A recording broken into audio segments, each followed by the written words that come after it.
안녕하세요. 막차폐차입니다. 조기폐차와 DPF, 노후경유 차량을 가지고 계신다면 한 번쯤은 들어보셨을 텐데요. 노후경유 차량 운행 제한 단속이 시작되면서 점점 더 규제가 강화되고 있어요. 이 모든 것들은 배출가스 5등급에 해당되는 차량에 한해서 적용되는 얘긴데요. 참고로 환경부에서는 이렇게 배출가스 배출량에 따라서 등급을 5단계로 나누고 있어요.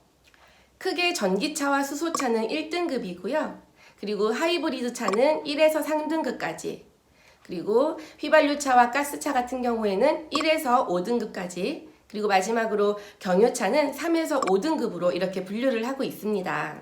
지금은 비록 5등급에 해당되는 경유 차량만 이렇게 운행 제한 단속 대상이 되어 있지만 시간이 흐르다 보면 4등급 또한 이렇게 운행 제한 단속을 피할 수 없는 상황이 올 수도 있습니다.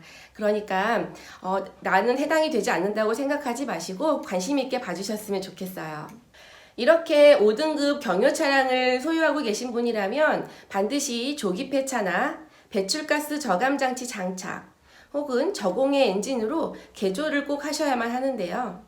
이렇게 조치를 취하지 않으시고 운행을 지속하신다면 과태료 폭탄을 맞을 수 있기 때문이에요. 지금까지는 제가 조기 폐차 관련해서 절차라든지 조건 그리고 성능 검사 관련해서도 많은 얘기를 설명을 드렸었는데요. 그래서 이번에는 조기 폐차와 다르게 DPF, 즉 배출가스 저감 장치 장착 부분에 대해서 좀 자세하게 설명을 드려보려고 합니다. 배출가스 저감 장치 DPF라고도 많이 부르는데요. 이 장치가 어떤 건지 제가 간단하게 설명을 좀 드려보면요. 배출가스를 바로 배출을 하는 것이 아니라 필터를 통해서 한번 여과를 한 뒤에 엔진의 배출가스 열도는 전기 히터 등을 이용해서 산화를 시킨 이후에 이산화탄소나 수증기로 전환을 하는 그런 장치라고 보시면 됩니다. DPF는 이제 크게 3가지 종류로 분류가 되어 있는데요. 첫 번째로는 이제 제1종 DPF, 그리고 2종 PDPF, 그리고 3종은 이제 DOC라고 해서 이렇게 3가지로 나눠져 있고 가장 많은 분들이 하시는 게 아마도 이제 1종과 2종이실 텐데 이 1종과 2종 같은 경우는 장착 비용에서부터 조금 차이가 있습니다. 그래서 이제 차주님들은 내가 선택을 할 수 있는지 이제 이런 것들이 많이 궁금해 하실 것 같은데요. 일단 이제 이 1종과 2종의 차이점은 1종 같은 경우는 이제 배출가스 중에서 가장 문제가 되는 이제 그 물질들이 있을 거잖아요. 그 물질을 이제 PM이라고들 부르는데 이 PM 물질을 거의 80%까지 저감을 시켜주는 장치이고 그리고 2종 같은 경우는 50%에서 70% 미만으로 저감을 해주는 장치라고 보시면 되고요. 이런 장치는 차종이나 그리고 연식에 따라서 장착이 될 수 있는 게 다 다르기 때문에 이거를 이제 차주님이 선택하시거나 할 수는 없다고 보시면 됩니다.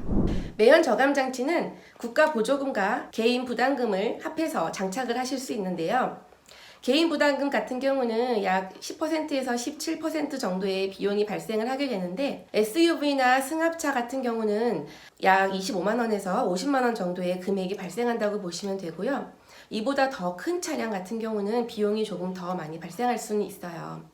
하지만 이렇게 매연 저감 장치를 장착하시게 되면 운행 제한에 있어서 걱정 없이 폐차를 하지 않아도 마음껏 운행하실 수 있는 장점이 있습니다.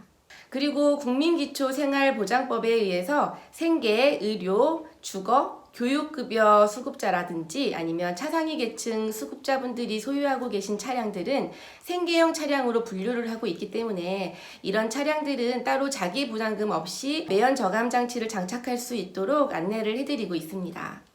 이렇게 배출가스 저감 장치를 장착한 차량은 자동차 검사 중에서 배출가스 검사를 3년간 면제를 받으실 수 있고요. 그리고 환경개선 부담금도 3년간 면제가 됩니다. 그리고 또 하나 서울시 혼잡 통행료라고 해서 이 통행료를 50%나 감면을 받으실 수 있어요.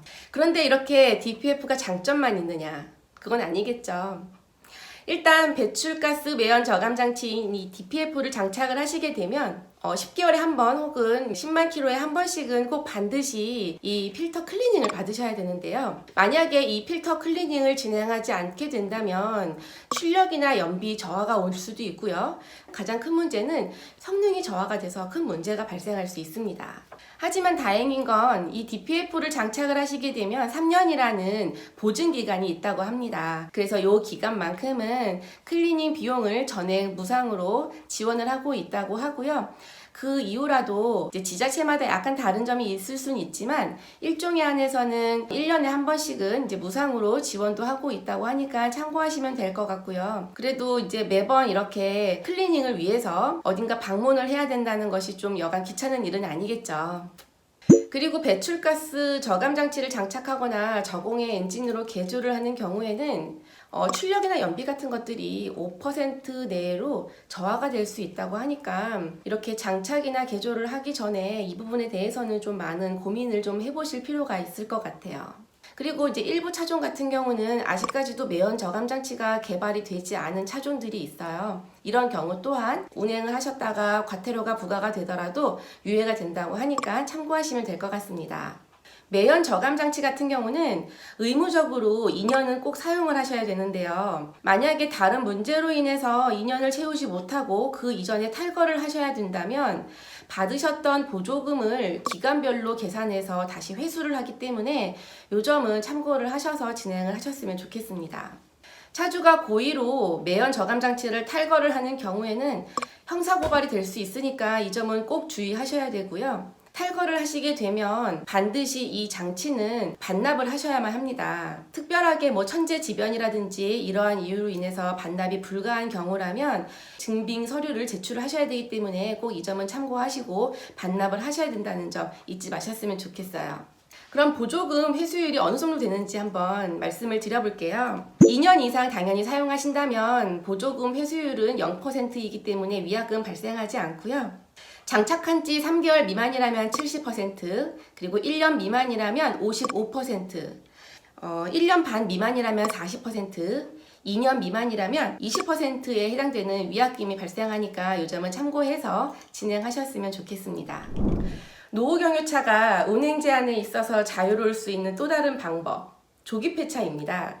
조기폐차는 이미 수차례 여러분께 많이 말씀을 드리긴 했지만 이 조기폐차는 여러 가지 조건만 맞는다면 약 3.5톤 미만의 차량의 경우에는 최대 300만 원에 가까운 조기폐차 보조금을 받으실 수가 있어요. 만약에 단순히 조기폐차만 진행을 하신다면 최대 210만 원까지, 그리고 이제 조기폐차 후에 신차를 구매하신다고 했을 때는 최대 90만 원까지, 그래서 총 300만 원에 대한 보조금을 받으실 수 있는 거죠. 하지만 조기폐차는 여러 가지 조건들 중에서 단 한 가지라도 해당 사항이 없다면 조기폐차를 신청하실 수도 없고 보조금을 받으실 수가 없어요. 그래서 그 조건들이 다 맞는지 꼭 확인해 보시고 진행하시면 좋을 것 같고요. 제가 지난번 영상에서도 조기폐차 조건에 대해서 설명을 드린 게 있으니까 한번 참고해 보시고 진행하셨으면 좋겠습니다. 그리고 지난 4월 3일부터 변경된 사항이 있었는데요. 대기관리 권역 내에 2년 이상 연속해서 등록된 차량이라는 그 조건이 있었어요. 근데 2년에서 지금 6개월로 줄어들었으니까 더 많은 차량들을 지금 조기폐차를 진행하실 수 있는 기회가 열린 거라고 볼 수 있는데요. 꼭 조건 확인해 보시고 신청하셨으면 좋겠고, 일단 조기폐차도 어떻게 보면 이제 다 폐차 중에 한 가지이기 때문에 뭐 폐차를 좀 염두에 두셨다면 이 조기폐차 방법도 한번 고려해 보실 필요가 있을 것 같네요. 조기폐차와 DPF 중 나에게 어떤 것을 하는 것이 가장 이득일까라고 생각하시는 분들 계실 텐데요. 이럴 때는 내 차량이 현재 2년 이상 순조롭게 운행이 가능한지 아닌지 여부를 판단해 보시면 좋은데요. 2년 이상 운행이 가능한 차량들은 대부분 차주들이 차량 관리를 굉장히 잘 했거나 차량의 컨디션이 좋은 상태일 때 대부분 DPF를 장착해서 2년 이상 운행을 하시고요. 만약에 2년 이상 운행이 어려울 것 같다라 생각이 드신다면 바로 조기폐차 신청하시면 되겠습니다. 그리고 참고로 조기 폐차는 DPF를 이미 한번 장착을 했던 차량에 한해서는 진행이 어렵기 때문에 DPF를 장착하신 차량 같은 경우는 나중에 폐차를 진행하실 때는 일반 폐차로만 진행하실 수 있어요. 오늘은 매연 저감 장치에 대해서 좀 알아봤는데요.